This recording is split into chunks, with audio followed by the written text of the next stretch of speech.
and welcome back to my channel. I hope you had a really good Christmas and your game week is going well. My Christmas was terrible. I was ill. I had round 2 of the plague, which hit me on Christmas Eve, and then I slept through until the 27th of December. So it was not ideal. I missed all Christmas proceedings. If anyone approaches you with a cold, just deck them and then run in the opposite direction, because it's the most ill I can remember being. It's absolutely awful. And now I have a laugh like Muttley from Wacky Races, so it's all going very well. On a more positive note though, my fantasy team is doing so well. I'm on 71 points so far, and I've still got Haaland, Cancelo and Foden to go, so I will put their results in after the City game this evening. The game has finished and I got absolutely screwed over because only Haaland started, which is very annoying. But my current rank is 414,775. It's the evening, so I'm losing my voice slightly, apologies. And I got 99 points in total. So I was 1 point off of 100 points, which is so close. I'm really happy with how I did.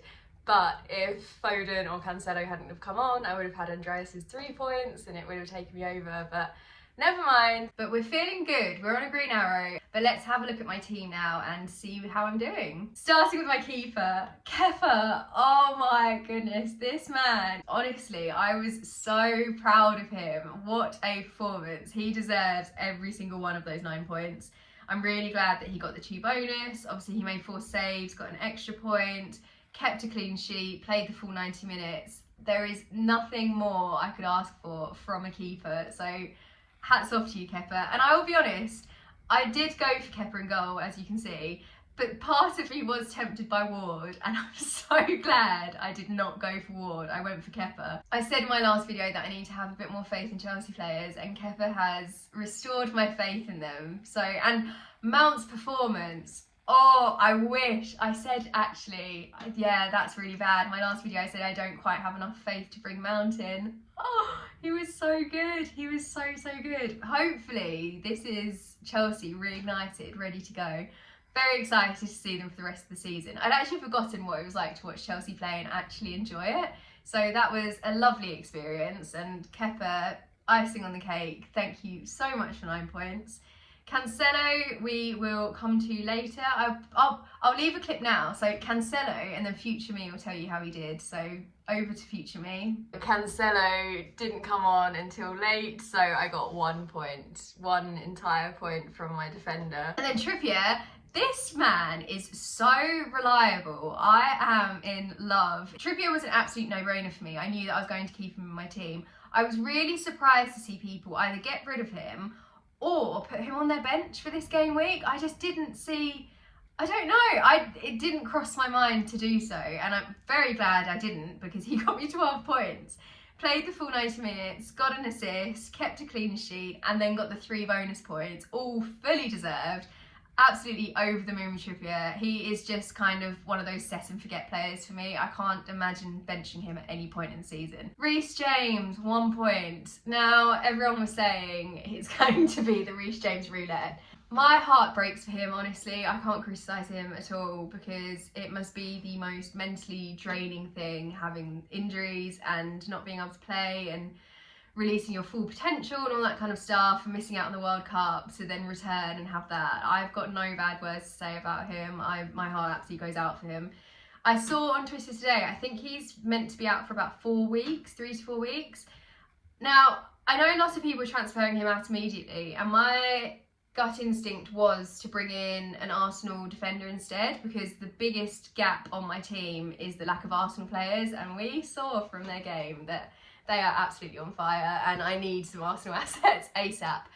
But I do want to start rolling transfers a bit more, so I have 2 free transfers to play around with rather than just 1. And realistically, I'm fine benching James for the next game week and playing Ben Mee instead. So that's no problem whatsoever. But I'm not losing hope on James just yet, but obviously we'll have to wait to see what happens. But I don't even care from a fantasy perspective. I just hope he's okay. Honestly, my heart went out for him. So that is how my defence is looking. And then if we look at my bench, good call not playing Nico Williams or Ben Mee for this week, because they only got me 1 point anyway. So wasn't a huge amount in it. Coming on to my midfield, Trossard, yes, disappointing. What can I say? 2 points is better than negative points or no points at all. So all we got from Trossard was the 82 minutes played. So again, fine. Frustrating he wasn't involved in any of the 3 goals scored by Brighton. I did have that moment where I was like, maybe Trossard was the wrong pick. But it's one game week. I'm not going to judge him just by that. And fingers crossed he will have a week soon where he will outshine everyone. Everyone has to take their turn in getting goals, don't they? So I'm not going to get too annoyed about Trossard, to be honest, because also, depending on how Foden does, the rest of my midfield has done really well. So again, that's one where I can take the loss. If I'd have had multiple blanks in my team, then this would be one where I'd want to bang my head against the wall. But I'll let Trossard off. And I'm pleased that I've got the Brighton asset there. I may bring in another one. I don't know. We'll see how it goes. Obviously, other midfielders did do better than him, but it's fine. We're slow burn. We're getting ready. He's gearing up for something big. Salah, over the moon with 12 points. When he scored that goal, I was fist pumping. I wasn't actually, I was in bed. I was so pleased. 3-1. Absolutely great result for Liverpool, and I'm pleased he also got the bonus points. I'm interested to see how De Bruyne does tonight, because there has been that big debate whether to have De Bruyne or Salah. Obviously I previously had De Bruyne, transferred him out for Salah, so we will find out if that was the right call to make or not. As games could have gone, I'm really glad with how Salah did. And again, 12 points, that is so good. I'm not used to players getting double digits, so I'm very pleased.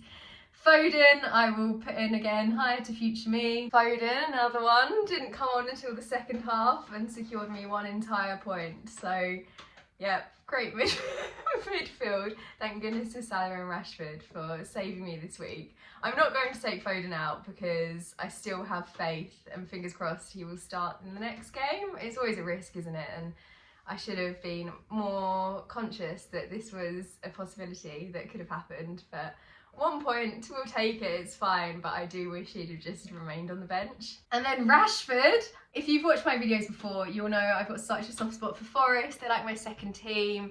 I love them, I want them to succeed. I think everyone, you can't not like Forest, there is no way. And if you don't like Forest, then take a good hard look at yourself. But from a fantasy perspective, the Martial-Rashford situation was just an absolute dream for me.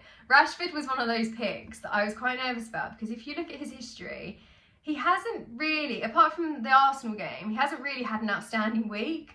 So to go from getting 2 points, 8 points, 3 points to 14, that, for me, transferring him in and then he gets 14 points, that could not have gone better.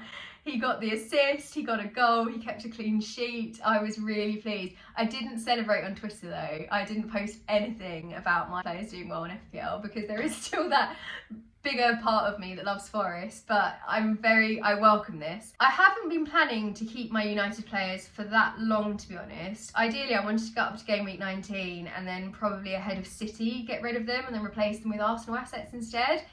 I'm still thinking that that's what I'm going to do. Martial, I'm worried about the injury situation. I think I will also keep hold of him, but I would like to bring in Tony. So I'm not planning to do any transfers for this game week, but the following game week, potentially Martial might go, but I will be keeping hold of Rashford until game week 20. But I'm absolutely over the moon. I'm very excited to see how he performs against Wolves. Fingers crossed this wasn't a fluke against Forest. He's actually just there. He is on the ball.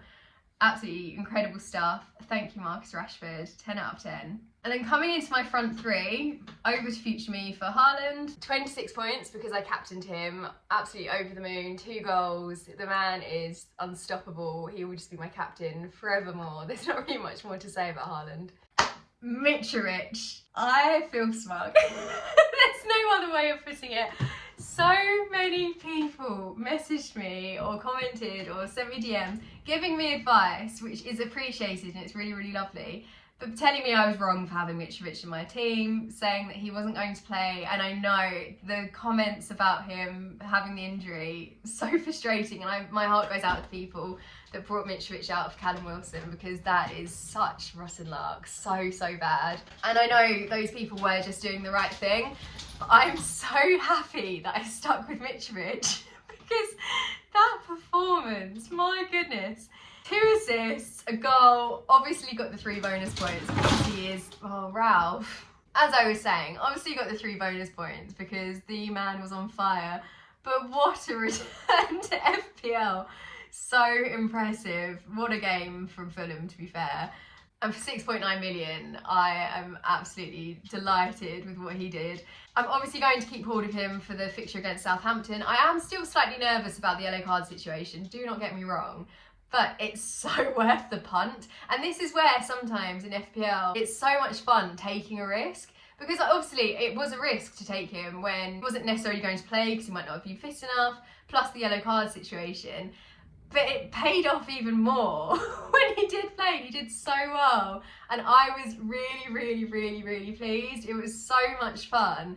And the thing is, I think I had Andreas. And so Andreas was my first sub with the idea that if Mitrovic wasn't playing, Andreas would be on penalties anyway and hopefully pick up some of those points. So I had a good backup option and I was ready for Mitrovic not to play. But just take risks in FPL because that was so much fun. I really enjoyed it. Now that everyone's transferring him in for the next game week, he will probably blank and I won't have such a good game week with him. But for now, Mitrovic has given me some good memories. And then we've already touched Martial, but we will just go through him again. So he played 64 minutes, which is good because he remained injury free, which we can all welcome. And he also scored a goal, so 6 points in total. A little bit gutted he didn't get any bonus points. I need to work out this bonus point system because I think I just hand out bonus points so there's no tomorrow. But I think he deserved them. And yes, there is a bias because I always think anyone on my team deserves them. You know who deserved them? Ollie Watkins. He's no longer on my team, but when I saw he scored a goal, it got me straight in the heart. But yes, so this is how my team is looking. I think for the next game week, I'm going to have to bench James. He won't be playing anyway. I'll bring in Ben Mee. And then I'm thinking of benching Trossard because Brighton are up against Arsenal. Yes, Brighton are up against Arsenal next game week. So I'm thinking of benching Trossard and bringing on Andreas instead. And Fulham are playing Southampton, which I think is going to be a juicy game. I'm hoping for another Fulham victory. Mitrovic to score again and again and again. Andreas to have some involvement as well, an assist would be nice. Even a goal of his own, that would be absolutely lovely. So I am going to bring Andreas in. And then I'll be keeping Nico Williams on the bench. He only came on for a short amount of time, 16 minutes yesterday anyway. So he is definitely just my bench warmer, but there could be some surprises from him. And as I said, I have a soft spot for Nico Williams, so he is on the team. I am feeling nervous about the next game week because this game week has gone so well. And it's FPL and this can't last. But we will see how we get on. Fingers crossed we can have another week of green arrows. So that's where I am, hoping to roll the transfer. No knee-jerk reactions just yet. I am trying to stay patient for as long as possible. I think hopefully with 2 free transfers to work with, I'll have a bit more to play around with and more of an idea of what I want to do with my team. I do have a bit of a long-term plan, which will surprise some of my regular viewers because a lot of the time it's just panic. But we're trying something new for this part of the season, so hopefully it pays off. But let me know how your team got on and what you're thinking of doing for the next game week. Remember, it's such a tight turnaround this time, so do make sure you get your changes in before the deadline if you are making changes. And as always, please do subscribe to keep up with my team, leave a comment below, like the video if you've enjoyed it, and if you didn't, then I'm sorry, and well done for getting this far. But I will see you in the next video, and best of luck with this game week.